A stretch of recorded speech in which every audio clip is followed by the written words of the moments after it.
Hello guys, I just want to use this medium to appreciate each and every one of you for sticking by all through. God bless you. So today I'll be showing us how to make this beautiful, how to draft this beautiful lapel collar dress. I know you all know this, it's been in vogue for a long time now. So I had an order, somebody said I should make this for her kids. So I thought to share with you guys. I hope you enjoy it. I'll be uploading the method of cutting and drafting and sewing on my next video. Thank you guys. Thank you and thank you for all you do. God bless you. Bye.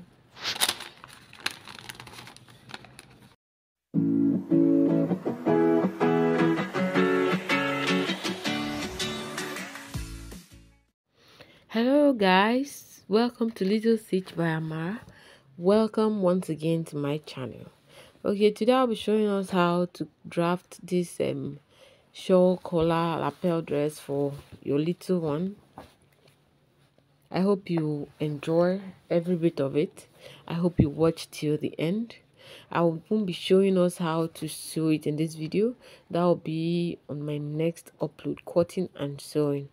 All right, let's get right into it. So I've marked it. I'm drafting out my back bodice first. I left 1 inch allowance for my zipper.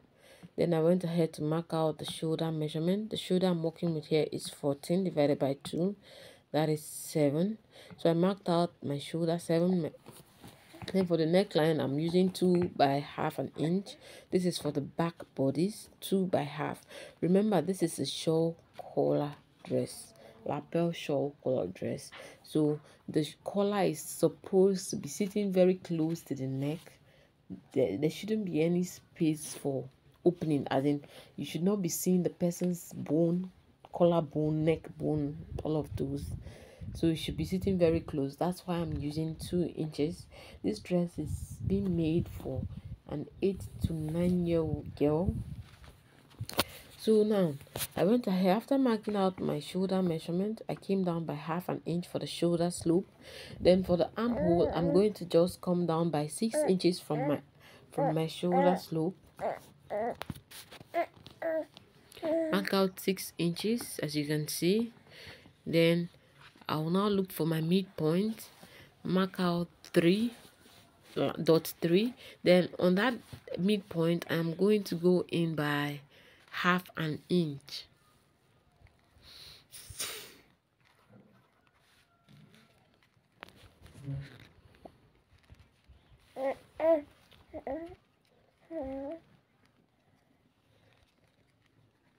So as you can see me, this is for my armhole. You can do this even without the curved ruler. This is only just for professionalism and making it look neat. It's not so much. Even if you don't have it, you can still draft your armhole. I've been doing it without the curve, so you can too.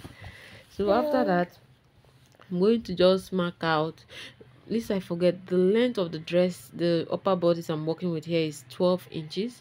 So I've marked out my 12 inches. Then for the chest, I'm working with 6.25. That's after dividing by 4. Then for the waist, 6 after dividing by 4. So now I'm going to just rule all my lines, draw out every bit of the line I'm supposed to draw. Then after marking, I left 1.5 inches for my sewing allowance.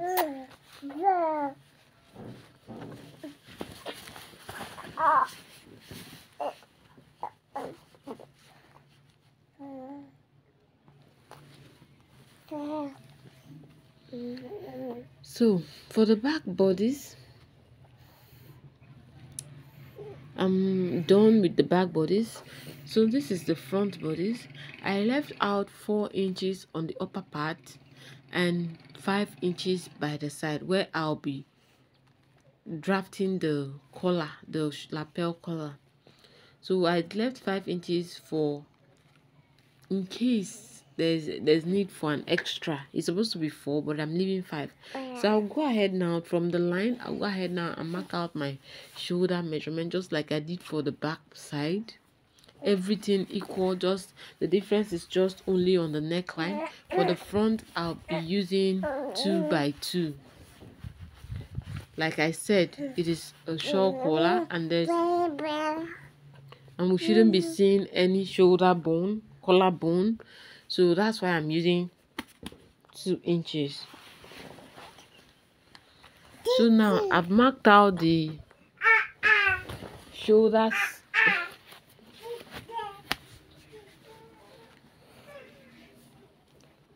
I've marked out the shoulder slope, the length and the width. I came down by 6 inches after the shoulder slope. So I've gone ahead to mark out my chest line. Everything is just the same like I did for the front back bodies. If this is your first time tuning into this channel, please do well by subscribing, share, comment, like. That's of course if you enjoyed the tutorial, but I know you will. If you have any challenge, please do not hesitate to ask questions where necessary. I will always be in the comment section answering every of your questions. So I've gone ahead to draft my front bodies just like I did for the back. So now for the collar part, I'm going to go ahead now and measure the neck line of the back bodies. After measuring the neckline of the back bodies, I'll now place my tape upwards. Before that, I'm going to mark out 4 inches where I left my 5 inches allowance. That is where I'll be connecting from my neckline down to the 4 inches for the collar, the lapel collar, the overlap. You know it's an overlap dress.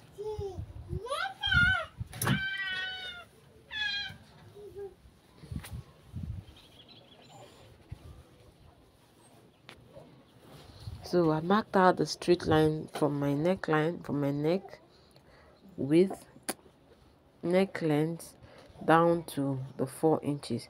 So for the lapel, I just measured out the length of my neckline. So I was supposed to add ½ inch round the shoulder line for joining allowance. I forgot. Thank God it's on a pattern paper.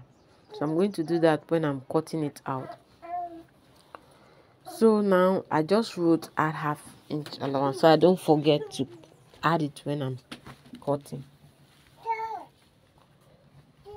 So now after measuring the back neckline, I'm going to just go ahead and impute the same measurement on my front bodies. My tape facing upwards, I'll mark out the exact same measurement I got. And it's not supposed to be a straight line. It is supposed to be slant so the collar can rest well. So on that line, you can just go backwards by ½ inch just to give it a slant look. ½ inch. It's not supposed to be a straight line like I said.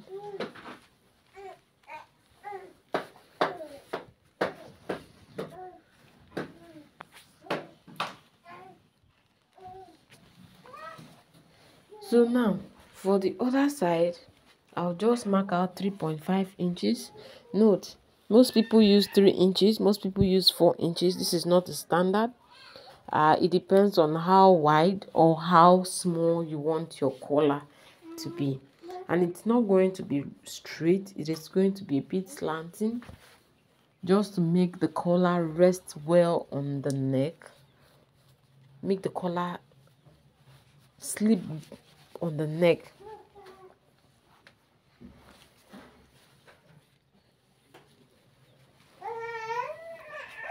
So from there, you will now determine if you want your collar to be a straight line or curved. I am going to be working with a curved collar because that is what the style says. So I'll just use my ruler now and give it that curved look.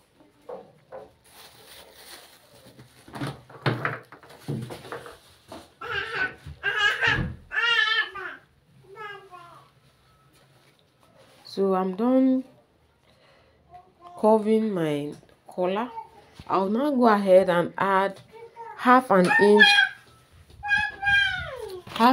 inch allowance all through from the shoulder line down to the collar for sewing allowance.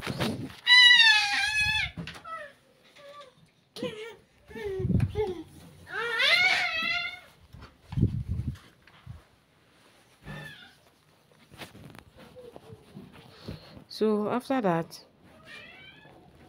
this is me adding my half-inch allowance all through. This is for joining. Remember, if you're adding half an inch, make sure you are joining with half an inch. If you are joining with quarter of an inch, make sure you are going to be sewing with quarter of an inch.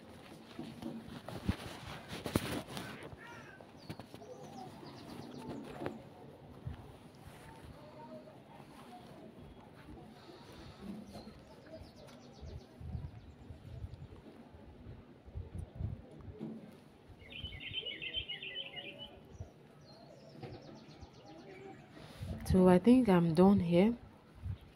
So like I said, please, if this is your first time on this channel, please do well by subscribing. Give us a thumbs up, please. Help our little channel grow. So I'm done cutting out. So I'll just show you guys how this looks. You see,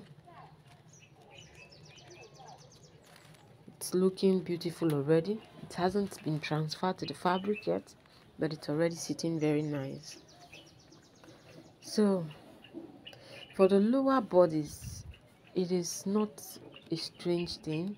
It is something we've been doing. The lower bodies is a flake cut. The waist will be cut in excess and pleated. Cut your waist in excess and you pleat it. You can now decide if you want the volume to be full, if you just want it like that. It is as simple as ABC. So now, thank you guys for watching. If you're going to be trying this, make sure your lining starts from, I'll be showing you guys. Just mark out 1 inch from that shoulder line, so your lining takes the other part of it and your main fabric takes this other side, as in what you'd like to be showing on the lapel collar side. So when I'm cutting out on fabric, I'll explain that better. Thank you guys for watching. God bless you. Do not forget to subscribe.